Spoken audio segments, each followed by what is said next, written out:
Camilo Cândido Botelho é o meu nome. Tirei minha própria vida, suicidando-me aos 65 anos de idade, e há mais de 50 habito o mundo espiritual. Uma longa espera, muito sofrimento, muito aprendizado. Agora retorno ao plano físico pela misericórdia da lei universal da reencarnação. Vou de novo nascer, crescer, passar por novas provações e, por fim, outra vez desencarnar. Se é justo esse ciclo, se é perfeito para toda a humanidade, não tenho ainda sabedoria suficiente para responder. O que sei mais do que nunca, nesta fase final ou inicial de mais uma existência, é que ao menos uma missão eu cumpri. A de ajudar seres humanos contaminados pelas paixões mundanas, pela vaidade e pelo veneno das desilusões, a nunca desistir da vida, vencidos pela tentação do suicídio. Não conheci Camilo pessoalmente no plano material. Por volta de 1926, meu trabalho mediúnico dentro da doutrina espírita foi solicitado para uma missão desafiadora: o atendimento a espíritos suicidas. Almas perdidas em algum lugar do mundo invisível, entre a dor de uma vida insuportável e os horrores de uma morte premeditada. Uma vida interrompida antes do tempo. Médium de alta sensibilidade, essa jovem chamada Ivone do Amaral Pereira iria ajudar-me a empregar minha modesta experiência como escritor num trabalho realmente útil à humanidade. Seria uma nova obra, diferente de tudo o que eu havia escrito em minha existência terrestre.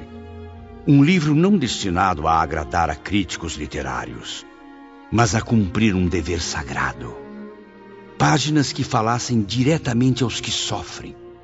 Palavras que contassem a verdade nua e crua sobre a sedução do abismo que arrasta o incauto para as profundezas da autodestruição. Maduro, sofrido, experiente na dor, pedi à moça que seu dom mediúnico falasse por mim. E que ela, ao psicografar, não só contasse minha história, mas que pintasse com tintas reais um quadro forte. Quanto mais horrenda a ferida exposta, maior o efeito sobre quem a vê. Ivone sabe de mim tanto quanto eu próprio sei. Eu morava em Lavras, sul de Minas Gerais, e muito jovem já realizava sessões mediúnicas auxiliadas pela luz do irmão espiritual Leon Denis.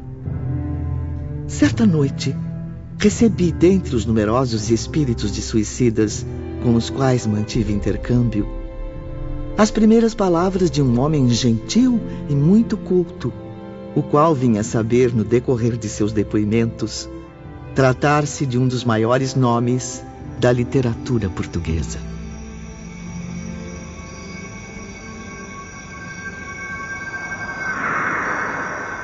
Boa noite, senhorita. Para mim é uma honra e motivo de muita gratidão contar com o auxílio de tão evoluída jovem. Autorizado pela espiritualidade superior, quero iniciar agora meu necessário depoimento ao mundo. Minha vida terrestre e minha existência no além-túmulo serão aqui esmiuçadas, Ivone. Não escreveremos com certeza uma obra romântica, menos ainda poética. Caprichos de literato egocêntrico onde passar longe de nossas linhas.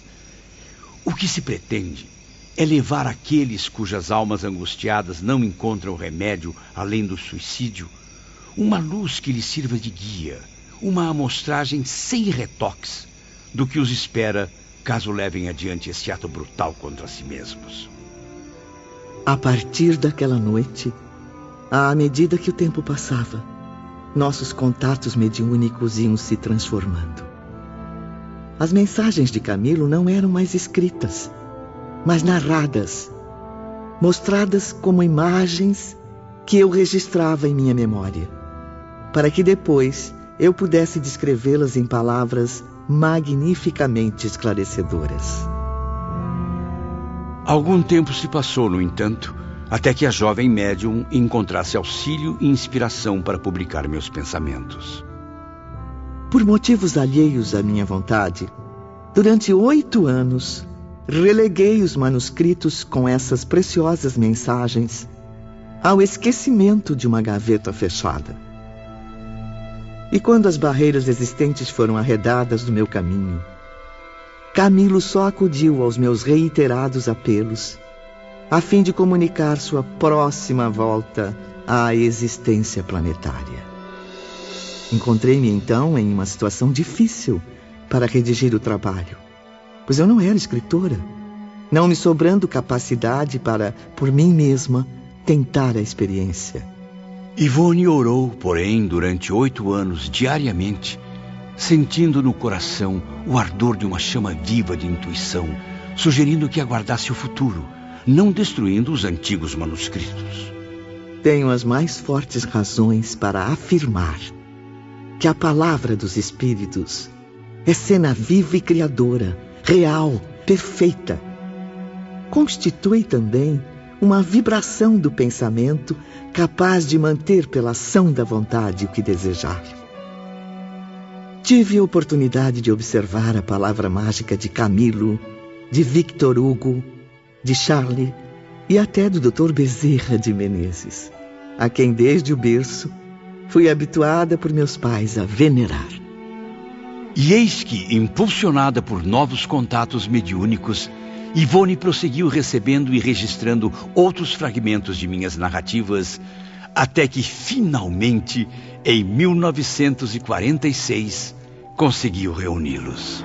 Vivi então momentos mágicos, em que o passado e o presente do nosso Camilo Cândido se tocavam, se enlaçavam. Pequenas coisas, como o esvoaçar da cortina agitada pela brisa, o crepitar das chamas na lareira e até mesmo o perfume no ar, anunciavam à minha sensibilidade a presença de um espírito iluminado. Meu Deus, que vento é esse? Ah, como está frio! Não é possível, estamos em pleno verão. Vejo como se sente, Ivone. Assim fica mais fácil a senhorita ter ideia do frio que senti naquela tarde de inverno tão rigoroso no Porto, em junho de 1890. Abençoada lareira que o meu corpo aquecia, mas pouco podia fazer pelo gelo que me ia na alma. Divertidas, leves, por vezes comoventes, tristes ou terrivelmente assustadoras. Foram assim as experiências que vivi durante todo o tempo em que me comuniquei com o espírito de Camilo. Lições de vida, aprendizados da morte e propostas de recomeço. Tudo eu tive o privilégio de experimentar e transcrever para as páginas de um livro a ser lido pelos olhos físicos e compreendido pelo olhar da alma.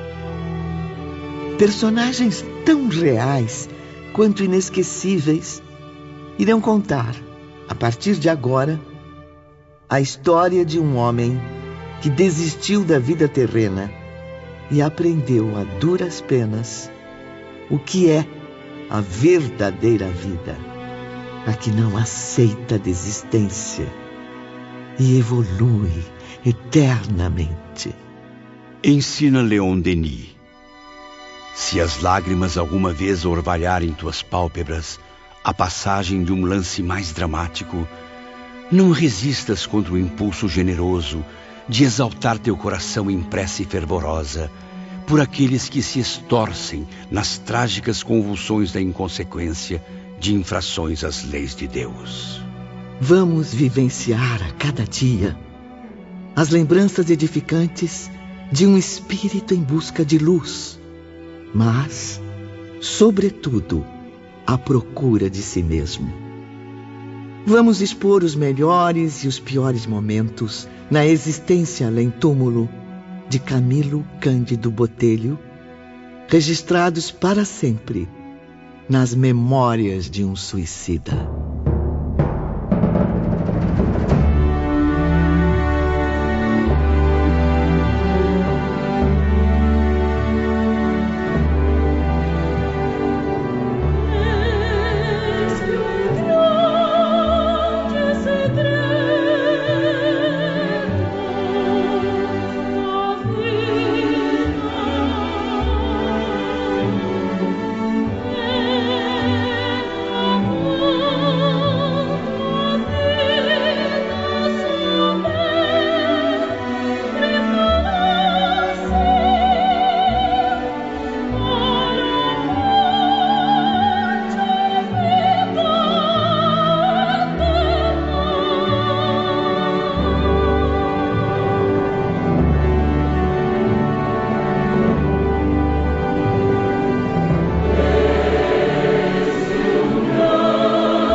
São Miguel de Seide, Portugal, 1º de junho de 1890.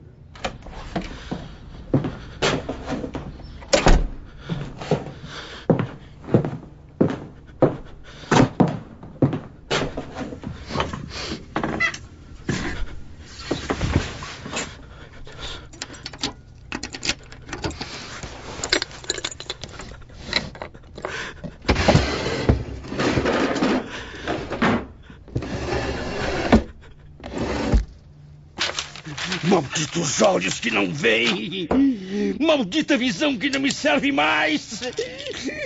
Para que viver assim?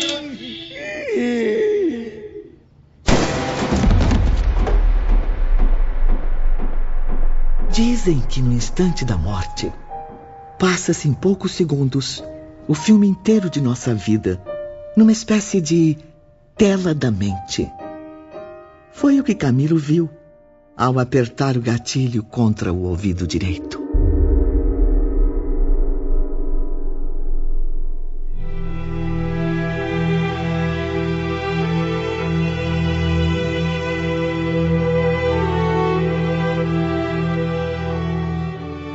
Camilo passou pela vida e a vida passou por ele em apenas alguns segundos.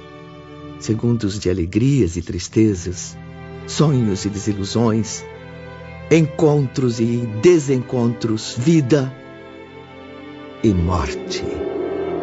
Cenas de uma história que não teve um final feliz, como na maioria dos filmes, mas um desfecho escolhido arbitrariamente por mais um personagem dentre tantos, que decidiu cortar agressivamente o enredo da própria existência, alterando os rumos de sua missão terrestre e desafiando as leis do Criador.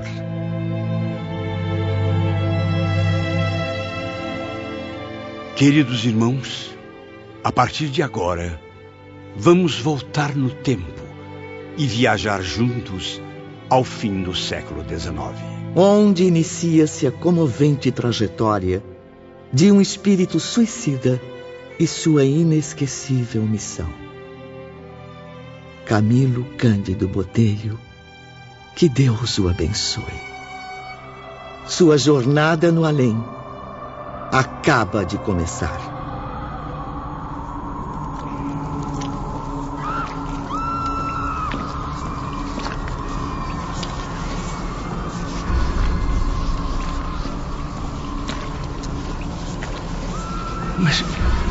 lugar é este? Nunca me senti tão desorientado. Dias, talvez meses a vagar sem saber onde estava. E agora venho parar nesse pântano fétido e escuro. Perdi a noção do tempo e do espaço. Meu Deus, como dói minha cabeça. O que aconteceu comigo? Não é real. Nunca presenciei vales tão profundos, sombras tão densas, cavernas tão sinistras. Onde está a paz, o conforto, a esperança? Só vejo miséria, desgraça, desespero. O Vale dos Leprosos, sobre o qual li em meus estudos religiosos, e que pensei evocar o último degrau do sofrimento humano, seria confortador estágio de repouso comparado a isto. Ao menos entre os leprosos haveria solidariedade. Convém lembrar ou esclarecer que os sofredores do Vale dos Leprosos adotavam-se em boas amizades, irmanando-se no seio da dor para suavizá-la. Criavam a sua sociedade, divertiam-se, prestavam-se favores, dormiam e sonhavam que eram felizes. Mas na caverna onde padeci o martírio que me surpreendeu no além-túmulo, depois do suicídio, nada disso havia. Aqui era a dor que nada conforta, a desgraça que nenhum favor ameniza, a tragédia que ideia alguma tranquilizadora vem orvalhar de esperança. O que há é o choro convulso e inconsolável dos condenados que nunca se harmonizam, o assombroso ranger de dentes da advertência prudente e sábia do mestre de Nazaré, a blasfêmia assintosa do réprobo a se acusar a cada novo rebate da mente flagelada pelas recordações penosas, a loucura inalterável de consciências contundidas pelo vergastar infame dos remorsos, a raiva envenenada daquele que já não pode chorar porque ficou exausto sob o excesso das lágrimas, a surpresa aterradora daquele que se sente vivo a despeito de se haver arrojado na morte. É o inferno na mais hedionda e dramática exposição. Oh, Deus Todo-Poderoso!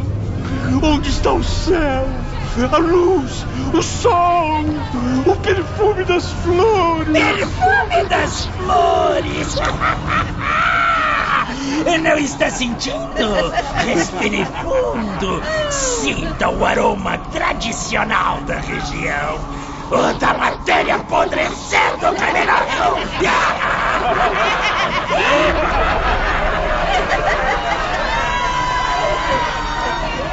Você foi julgado e condenado a apodrecer neste limbo por toda a eternidade, suicida. Quem mandou tomar veneno? Não! Me perdoe! Eu não faço mais! Eu prometo! De onde vem tanto sangue? Deus, os meus pulsos! Meu sangue está jorrando! Socorro! Eu vou morrer!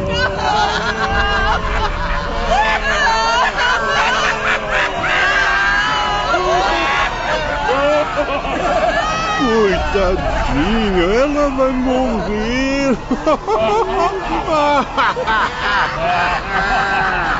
Vai mesmo enlouquecer quando descobrir que morrer para nós é impossível. Daqui ninguém escapa.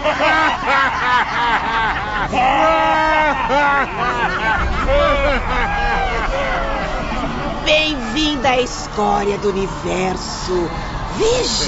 Veja como o povo é bonito aqui.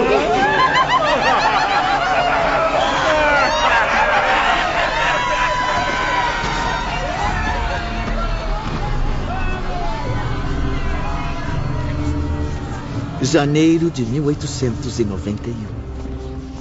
6 meses após cometer suicídio, Camilo foi surpreendido com seu aprisionamento nessa região do mundo invisível. Quem ali temporariamente permanecia eram criminosos de todas as espécies. Falanges de suicidas arrastavam-se no turbilhão de desgraças em que se envolveram. Criaturas ainda presas às forças vitais do corpo. Figuras impressionantes, exibindo as medonhas consequências da autoviolência cometida. Eram portugueses, espanhóis, brasileiros, africanos de colônias portuguesas. Espíritos fartos da vida que não quiseram compreender. Aventureiros, jogando-se ao desconhecido. Loucos desfigurados, à procura de esquecimento e alívio nos abismos da morte. O além-túmulo, Ivone, está longe de ser a abstração que se imagina na Terra, ou as regiões paradisíacas fáceis de conquistar com algumas poucas fórmulas inexpressivas. Ele é, antes, simplesmente a vida real, e o que encontramos ao penetrar suas regiões é vida. Vida intensa, Camilo. Sabiamente dividida em continentes e falanges, como a Terra, em nações e etnias. É no invisível, mais do que em mundos planetários, que as criaturas humanas colhem inspiração para os progressos que lentamente aplicam no orbe terrestre. Não os convidarei a crer, meus amigos. Não é assunto que se imponha à crença, simplesmente, mas ao raciocínio, ao exame, à investigação. O que desejo antes e acima de tudo é que se eximam de conhecer essa realidade através dos canais trevosos a que me expus cometendo o suicídio por desconsiderar a advertência de que a morte nada mais é do que a verdadeira forma de existir. De outro modo, o que se poderia supor existir nas camadas invisíveis que contornam os mundos ou planetas, senão a matriz de tudo quanto neles se reflete? Negar o que se desconhece, por se não encontrar a altura de compreender o que se nega, é loucura incompatível com os dias atuais. O que conhece o homem, aliás, do próprio planeta onde tem renascido desde milênios? Seu país, a sua capital, a sua aldeia? Ou quando possui mais recursos, algumas nações vizinhas, cujos costumes se nivelam aos seus próprios? No próprio ar que respira, no solo onde pisa, o homem encontraria outros núcleos organizados de vida, obedecendo ao impulso inteligente e sábio de leis fundamentadas no pensamento divino, que os aciona para o progresso, na conquista do mais perfeito. Assim sendo, habilite-se, caro ouvinte, você também, desenvolvendo os dons psíquicos que herdou de sua divina origem. Impulsione pensamento, vontade, ação, coração, através da espiritualidade superior, e atingirá as esferas astrais que circundam a Terra. Mas a experiência horrível no Vale das Sombras tem me ensinado alguma coisa. Já percebo um pouco mais a minha nova realidade. Sou sim presidiário dessa infinita e nefasta cova do horror. Mas é estranho. Tenho certeza de que não estou sozinho. Não apenas pelas ofensas, choros angustiantes e risos satânicos que aterrorizam meus ouvidos ainda doloridos, mas também porque, mesmo me sentindo cego, não me passam despercebidos o feio, o sinistro, o imoral, o obsceno. Sinto-me cada vez mais acompanhado de perto por uma imensa corja de delinquentes. Meus olhos conservam visão bastante para contemplar toda essa escória. Maldita e nojenta escória! Bando de ratos fedorentos! Cale a boca! Ou se acha menos asqueroso com esse ramo cheio de sangue apodrecido na orelha? No mínimo, explodiu a cabeça depois de ter assassinado a esposa, apanhado em flagrante adultério com um vizinho. Eu vou te matar, seu verme! Deixa!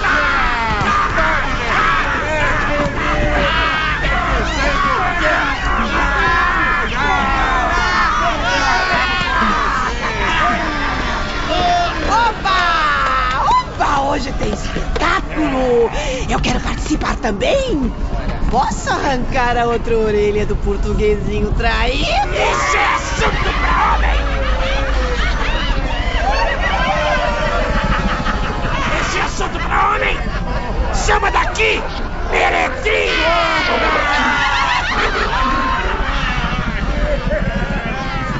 Fui torturado, apedrejado, humilhado, reduzido à condição mais deplorável que um ser humano poderia suportar.